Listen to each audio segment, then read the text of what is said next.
নমস্কার বন্ধুরা, Bhadreswar study centre চ্যানেলে তোমাদের স্বাগতম। তোমাদের জন্য দারুণ একটি সুখবর, বিজ্ঞান ও প্রযুক্তি বিভাগে নতুন নিয়োগ বিজ্ঞপ্তি প্রকাশিত হয়েছে, যেখানে তোমাদের হাউস অ্যাসিস্ট্যান্ট ক্লারিক্যাল পোস্টে তোমাদের এই নিয়োগটি করা হচ্ছে, যেখানে যোগ্যতা হচ্ছে শুধুমাত্র উচ্চ মাধ্যমিক পাস। তুমি যদি উচ্চ মাধ্যমিক পাস করে থাকো তাহলেই কিন্তু আবেদন করতে পারবে। আর সবথেকে গুরুত্বপূর্ণ বিষয়, এখানে 23 জেলার প্রতিটি জেলা থেকে আবেদন করা যাবে। ছেলে মেয়ে উভয় প্রার্থীরাই আবেদন করতে পারবে। আবেদন কোনো রকম আবেদন মূল্য কিন্তু তোমাদের লাগবে না। আবেদনের জন্য লাস্ট ডেট হচ্ছে 25শে অক্টোবর 2024। কোনো রকম লিখিত পরীক্ষা ছাড়াই কিন্তু এখানে নিয়োগটি করা হচ্ছে, এবং যেখানে বেতন 37,248 টাকা মতো তোমাদের বেতন থাকবে। এবং সবথেকে গুরুত্বপূর্ণ বিষয়, পার্মানেন্ট পোস্টে নিয়োগ করা হচ্ছে। এটা কিন্তু কোনো কন্ট্রাকচুয়াল চাকরি নয়। অর্থাৎ এই সব গুরুত্বপূর্ণ তথ্যগুলো তোমরা এই ভিডিওর মাধ্যমে জানতে পারবে। তাছাড়া তোমরা কোন কোন জেলা থেকে আমার এই ভিডিও দেখছো, তোমরা অবশ্যই তোমাদের জেলার নাম কমেন্টে জানাবে। তো চলো মূল ভিডিওতে চলে যাচ্ছি। তো বন্ধুরা, আমি পিডিএফটা ওপেন করে নিয়েছি। এখানে তোমরা দেখতে পাচ্ছ যে এডুকেশনাল কোয়ালিফিকেশন।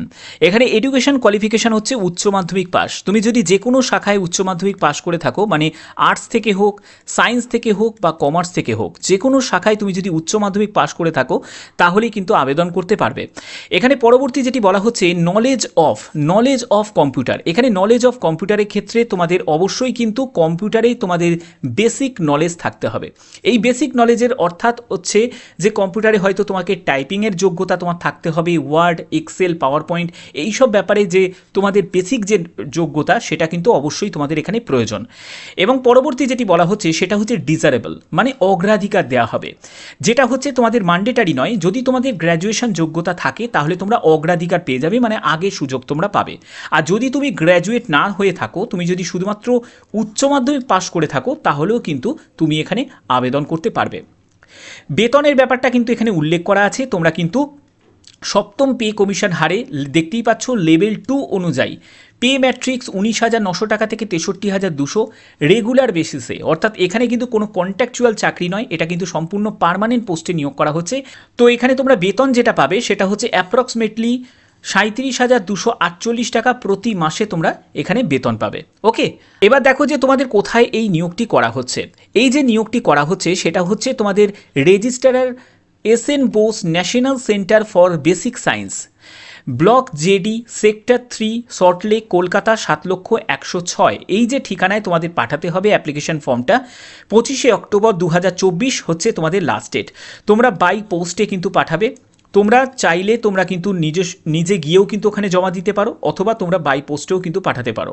তোমরা স্পিড পোস্টেও পাঠাতে পারো, অথবা তোমরা রেজিস্টার্ড পোস্টেও কিন্তু পাঠাতে পারো।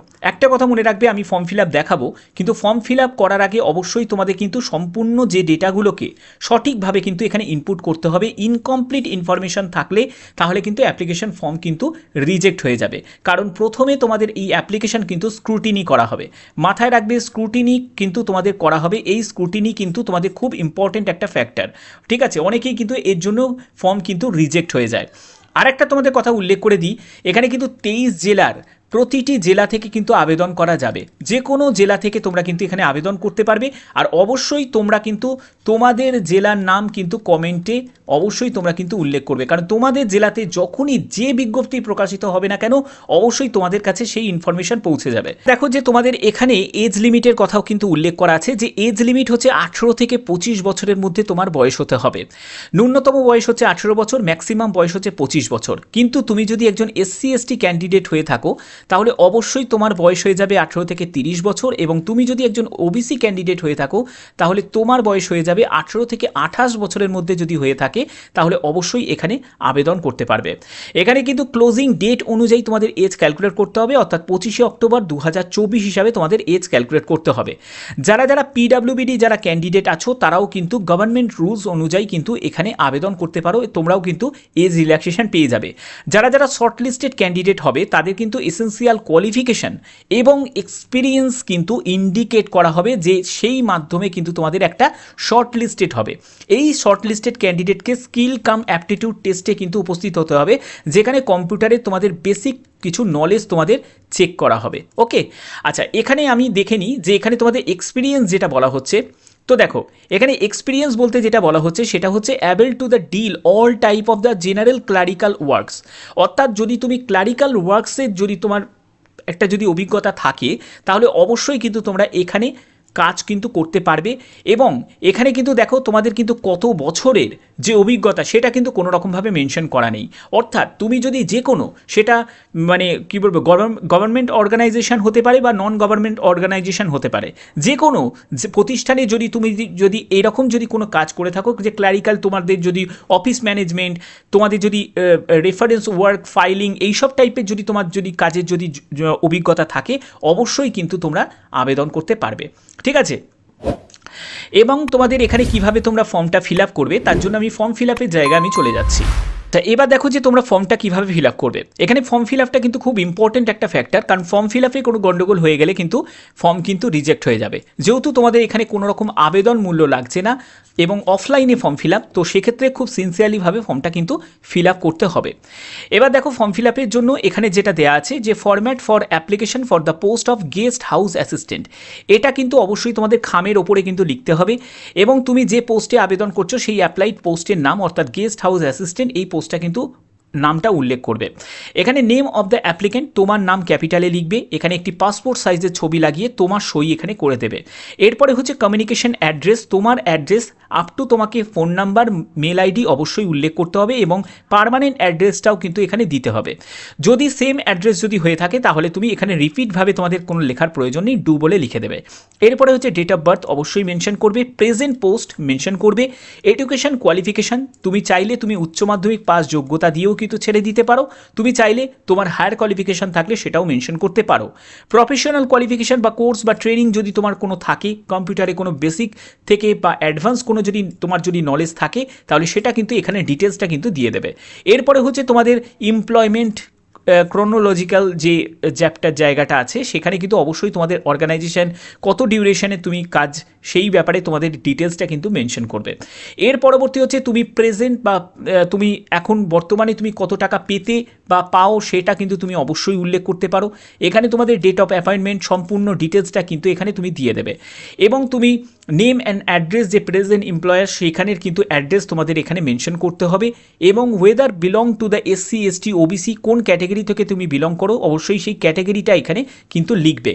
এবং তোমাদের যেটা বলা হচ্ছে, right in about 200 words about your present duties responsibility, সম্পর্কে তোমাদের 200 শব্দের মধ্যে তুমি কিছু লিখতে কিন্তু এখানে পারো। এনি আদার ইনফরমেশান হিসাবে তোমাদের এখানে কিন্তু তোমার নাম এখানে লিখবে। লেখার পরে তোমাদের এখানে কি করতে হবে, এখানে একটা সই করতে হবে। এই সই করার পরে তারপরে তোমাকে ডেট দিতে হবে এবং প্লেস দিতে হবে, যে প্লেস থেকে তুমি অ্যাপ্লিকেশন ফর্মটা পাঠাচ্ছ, ঠিক আছে, বা সেখানে যেখানে তুমি স্থায়ী বসবাস করো। এবার হচ্ছে এই ফর্মটা তোমাদের ফর্ম ফিল আপ হয়ে গেলে এর পরবর্তী স্ক্রল করে দেখবে যে এখানে কিন্তু আর একটা জায়গা আছে, যেখানে তোমাদের সিগনেচার অফ ফরওয়ার্ডিং যে অথরিটি আছে তারা কিন্তু এটা সই করবে, ঠিক আছে। এটা কিন্তু তোমাদের কিন্তু করতে হবে না, এবং তারা ডেট দেবে এবং তারা প্লেস দেবে। এবার হচ্ছে প্রয়োজনীয় যেটা, সেটা হচ্ছে কী কী ডকুমেন্টস তোমাদের অ্যাটাচ করতে হবে। ডকুমেন্টসগুলো কিন্তু অবশ্যই ভালো করে বুঝে নাও, যে এই ডকুমেন্টস ছাড়া কিন্তু তোমরা কোনো রকমভাবে এখানে কিন্তু অ্যাপ্লাই করতে পারবে না। তো কী কী ডকুমেন্টস লাগছে, প্রথম যেটা লাগবে সেটা হচ্ছে date of birth, DOB certificate, date of বার্থের সার্টিফিকেট, অথবা তোমাদের যদি মাধ্যমিকের অ্যাডমিট কার্ড অথবা তোমাদের সার্টিফিকেট, সেটা হলেও কিন্তু এখানে হয়ে যাবে। দ্বিতীয় যেটি লাগবে সেটা হচ্ছে কি, সেটা হচ্ছে 10th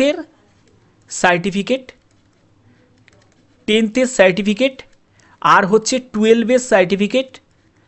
আর যদি তোমাদের হায়ার কোয়ালিফিকেশান থাকে, গ্র্যাজুয়েশন বা MCOM বা MSc, ঠিক আছে, যদি এরকম কোনো হায়ার কোয়ালিফিকেশান থাকে তাহলে সেটাও তুমি দিতে পারো। বাট তোমার যদি উচ্চ মাধ্যমিক পাস যোগ্যতা দিয়ে আবেদন করো, তাহলে উচ্চ মাধ্যমিক সার্টিফিকেট দিলেও কিন্তু হয়ে যাবে।